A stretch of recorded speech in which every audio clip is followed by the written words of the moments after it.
How to add business location on WhatsApp. Hello everyone, welcome to this channel. I'm here to help you today. So without any delay, let's get started.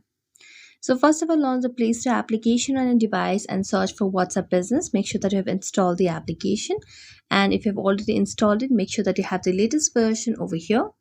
So let's search for WhatsApp Business.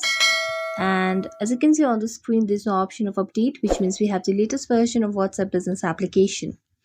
So let's tap on open, and as we do that, what you can do is simply tap on the tools option at the bottom right corner of the screen. So you can now just scroll down, and here you can see the option of profile under manager account.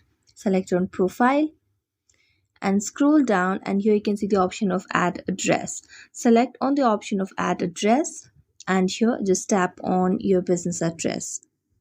So let me just add the address and then tap on save at the top. And there you go. So that's it. Thank you so much for watching this video, and see you next time.